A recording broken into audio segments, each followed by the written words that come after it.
यह टॉपिक जो है एक कविता के रूप में है जो जीवन की ऊंचाइयों तक पहुंचने के लिए हमें सीख देती है। और इस कविता के जो लेखक जो है जिनका नाम है श्रीनाथ सिंह जी, जिन्होंने जीवन में अच्छे स्वास्थ्य एवं भविष्य की सफलता के मंजिल को हासिल करने के लिए प्रकृति के 15 अंगों से नई आदत डालने के लिए उन्होंने सीख दी है और उस सीख को हमें अपने जीवन में अपनानी चाहिए।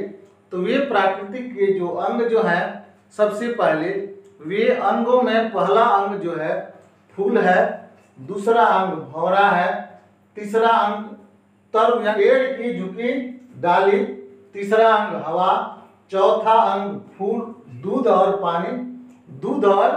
पानी, पांचवा अंग सूरज, छठा अंग लता और पेड़, सातवां अंग वर्षा की बूंदें, आठवां अंग मेहंदी, नौवां अंग मछली, 10वां अंग पतझड़, आगे का अंग पृथ्वी, दीपक, जलधारा और धुआं। ये अंग जो है ये हमें जीवन में अच्छे स्वास्थ्य और भविष्य में अपनी मंजिल को हासिल करने की ये सीख देते हैं। तो हम जानेंगे कि आखिर ये सीख देते कैसे हैं। तो सबसे पहले फूल की बात करते हैं। फूलों से नित हंसना सीखो, भंवरों से नित गाना, तरु की झुकी डालियों से सीखो, अपना शीश झुकाना। तो फूल हमें कहते हैं कि हमें हंसना सीखना चाहिए। हंसने से हमारे मन के अंदर जो क्रोध होता है, जो विषाद होता है, जो हमारे मन में गलत धारणाएं होती है, हंसने से वे सारी धारणाएं, क्रोध और विषाद जो है वह निकल जाता है। भंवरों से नित गाना, भंवरे जैसे गुनगुनाते हैं वैसे हमें गुनगुनाना चाहिए। तरु की झुकी डालियों से सीखो, अपना शीश झुकाना। आप अपने जीवन में आगे बढ़ना चाहते हैं तो अपने माता पिता, गुरुजन, अभिभावक और जो भी सगे संबंधी हैं उन बड़ों को हमें अपने शीश को झुकाना चाहिए और छोटों को आशीष देनी चाहिए। दूध और पानी से सीखो, मिलना और मिलाना। दूध गुण है कि हम उसमें कितना अगर पानी मिलाते हैं तो वह अलग नहीं होता है, उसका काम है मिलना और मिलाना। उसी तरह हमें अगर किसी तरह का किसी से कोई विवाद होता है तो हम मिलना और मिलाना जरूर सीखें। सूरज के किरणों से सीखो, जितना हो सके अंधेरा होना। हम सूरज के किरणों से यह सीखें कि जो भी हमारे मन में अंधकार है उस अंधकार को दूर करना और उस प्रकाश को दूसरों तक फैलाना। अगली पंक्ति में लता और पेड़ों से सीखो, सबको गले लगाना। पेड़ जो लता जो है वह चढ़ के उसके शिखर पर चले जाता है। उसी तरह हमें भी अपने जो हमारे सीनियर हैं या जो गुरुजन हैं उनसे हमें उनके साथ हमें प्रेम बढ़ाना चाहिए, गले लगाना चाहिए कि हम भी अपने भविष्य में ऊंचाइयों तक चढ़ सकें। वर्षा के बूंदों से सीखो, सबसे प्रेम बढ़ाना। जैसे जमीन सूखी होती है, जमीन में गर्मी होती है और जब वर्षा की बूंदें जब पड़ती है तो वह क्या करती है, ठंडक पहुंचाती है।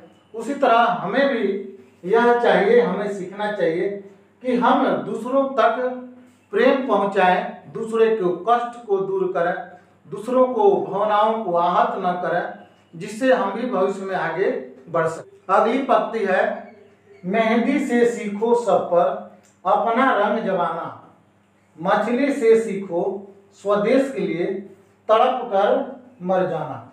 देखिए मेहंदी जो है,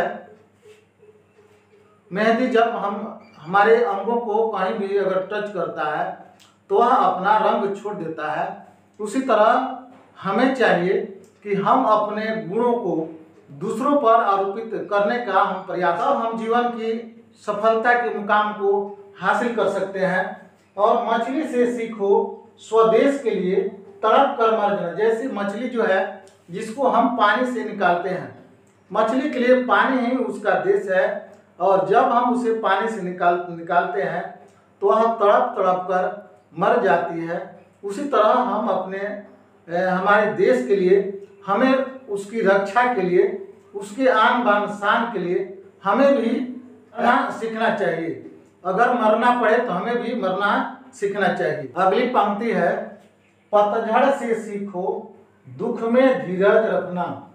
पतझड़ का मतलब हुआ कि एक ऐसा समय आता है, एक बसंत ऋतु एक ऐसा समय आता है जिसमें पेड़ के जितने भी पत्ते जो हैं वे झड़ जाते हैं।